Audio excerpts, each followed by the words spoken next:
This year's F1 Manager game is shaping up really nicely. There have been a good number of improvements along with some new features such as creating your own team for the first time. Car setups have returned and they play a crucial role in your performance during qualifying and a race. Nailing your car setup can be tedious and sometimes a little bit head scratching, but doing so will give your drivers the best chance at a good race finish. In this video, I'm going to quickly run through how car setups work in F1 Manager 2024. Then I'll show you my method of achieving 100% setup satisfaction or close to it pretty much every single time. Now, car setups in F1 Manager 24 work pretty much the same way as they did in last year's game. During practice sessions, you can adjust your car setup for both drivers using a range of options. These options on the left of the screen will in turn move the bars in the driver setup satisfaction screen in the middle. The goal really is to achieve 100% driver setup satisfaction or as close as you can get. This will increase your driver preparation score and give your driver a performance boost in the qualifying and race sessions that follow. Unlike traditional sim racing games such as F1 24 or ACC, you don't necessarily need to change the setup specifically for the track.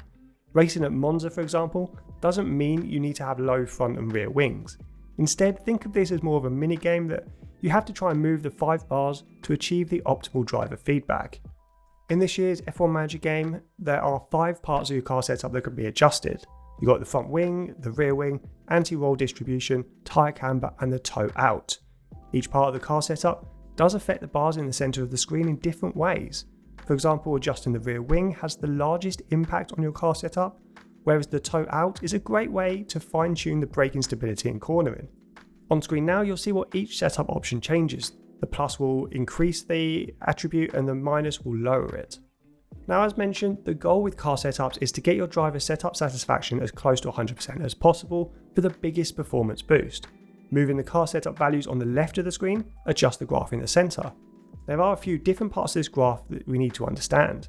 The large blue bars indicate the sweet spot for the car setup. The perfect location for each part of the car setup is located within these blue bars. As you perform more and more runs, these blue bars will start to shrink, kind of narrowing down the region where the optimal car setup will be.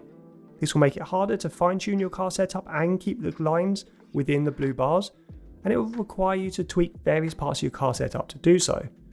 The feedback from the driver is to the right of each part of the car setup. This feedback indicates how far or close you are to the optimal sweet spot. This feedback ranges from bad to optimal. Bad indicates that the grey line is pretty far from the sweet spot, while good is closer, great is very close, and optimal indicates the perfect setup. Now I want to show you my recommended method of achieving 100% car setup satisfaction every time or as close as we can get. The first step is to head into the car setup screen and ensure all 5 bars in the centre of the screen are within the larger blue bars. The best option is to set them roughly in the centre of these bars, but don't spend too long on this before sending your drivers out.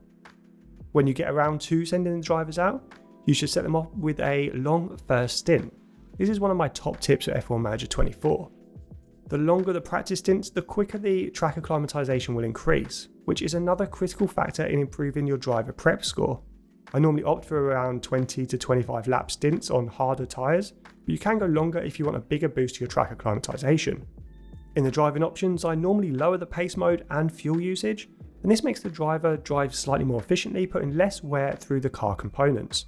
Then, when the driver is on track, I also recommend going into the tactics screen and instructing your driver to avoid high-risk curbs, as this will tell your driver to drive a little bit more conservatively and reduce the wear on the powertrain, which helps with engine longevity throughout a season. You can also select the option to drive in clean air, which again lowers the amount of wear on your engine. What you're looking for during these practice runs is to watch the car setup feedback. Your driver will start to provide feedback on your car setup after a few laps, which is indicated by the 0 out of 5 number next to the comments icon. Each time this goes up by 1, you'll receive feedback on one more option within the driver satisfaction screen. Try to always ensure you complete all 5 of these to get 5 out of 5 before you pit. This is the most efficient running method and will give you feedback on all parts of your car setup. When you do reach 5 out of 5, you can box your driver and end the run. But for the first one, I sometimes suggest leaving your driver out on track for say another 5 to 10 laps, as this will give you a nice boost to your track acclimatization. Once you bring your drivers back into the pits, you'll see that the blue bars start to shrink. This is good as it indicates we're getting closer to a better car setup. How much the bars shrink depends on how close you were with your first car setup guess. It's now time to make some adjustments. First, if any of the lines have slipped out of the blue bars, we need to fix that and ensure all 5 lines are back within those blue bars. Based on the driver feedback, you can roughly gauge the optimal spot. If you've got bad feedback, you know that you're a long way off. If it was good or great, you know that you're actually pretty close. Play with each setup option to position the lines within the blue bars and add your best guess of the optimal spot. Some setup options significantly impact your car setup more than others though. I generally adjust the front and rear wings first, which have pretty much the biggest impact. They are also the only options that affect the straights part of your car setup. Complete these 2 areas first and you can be confident that the straights will stay while you adjust the rest of your setup. Then move on to the anti-roll distribution and the tyre camber, and finally leave the toe out to last as this affects the fewest options. Now we want to send both drivers back out for another practice run. If the same hard compound tyres from the first run still have life left, you can reuse them, or you can strap on a new set if you completed a longer first run. Set the run plan to around 20 or 25 laps again, and send them back out using the same pace commands and tactics as before. You can bring your drivers back in early if you complete all setup feedback, or once again you can choose to leave them out a little bit longer and boost that track acclimatization. Now after you do bring your drivers back in after your second practice run, you can really start to narrow down your car setup. As you move the setup options, you'll now notice a few different coloured vertical lines. White lines indicate your previous setup, and blue lines indicate your best setup. These blue and white lines can help us decide which adjustments to make. If our best guess indicates that the optimal setup is, say, to the left or the right of the white line, we can move the setup values further towards that side as we know we're closer on that guess. When making adjustments though, always ensure you keep the vertical lines within the blue bars. In this step, you may only need small adjustments. If you get good or great feedback, you only need to move the car setup, say 1 or 2 clicks to find that sweet spot. If you still have feedback that's less than good, you can tactically position your adjustments. Try a more aggressive approach, such as moving the bar over to the other side of your best guess, or the other side of the blue bar. This can help narrow down which side of the scale the optimal area is on and get you closer to that sweet spot a little bit quicker. Now the third practice run should be when you start to achieve great and optimal feedback scores.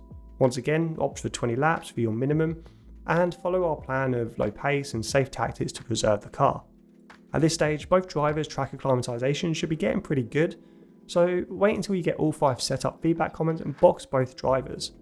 If you start a third practice run in the first practice session, but the session ends before you finish your run, don't worry. Progress towards the setup feedback does roll over into the next session. So if you have 5 or 10 minutes left on the session, don't be scared about sending your drivers out, as it's better than waiting in the pit box for the session to end. If you find that after the third practice run you still don't have an optimal car setup, you can start to just repeat the previous steps. Remember, make minor adjustments if the setup isn't good or great, and much larger adjustments if you're getting bad feedback. Now, manually managing practice sessions can start to become tedious after a while or after a few races. You can simulate practices and let the team manage your run plans and setup. Doing this will allow you to jump into the more enjoyable qualifying and race sessions quicker, but there is a downside. If you simulate your practice sessions, your driver prep score will improve, but it almost always won't be as high as if you manually controlled each session. If you're striving for 100% driver prep, manually controlling practice sessions is the only way to reliably achieve this. You can genuinely get 100% or close to 100% in the first 2 practice sessions, which can give you a little bit of a break and allow you to skip the third session. After a few races, you'll quickly get into the groove of managing these practice sessions and hitting that 100% setup satisfaction. You can accelerate the session while your drivers are out on track to reduce the time it takes to complete each session. If you're happy with your car setup after 1 or 2 practices, feel free to simulate remaining sessions and jump right into the quali. There is still a reason to run practice sessions though, as they do improve your track acclimatization and parts knowledge, which add to your car setup to help maximize your driver's performance boost. And that rounds out this video on how to get 100% setup satisfaction. If you've enjoyed this video or you're enjoying F1 Manager 24, hit that like button and consider subscribing to help us towards 100,000 subscribers. Also, let me know in the comments below how you're getting on with this game this year and whether you've picked it up or not. But for now guys, I will see you on track.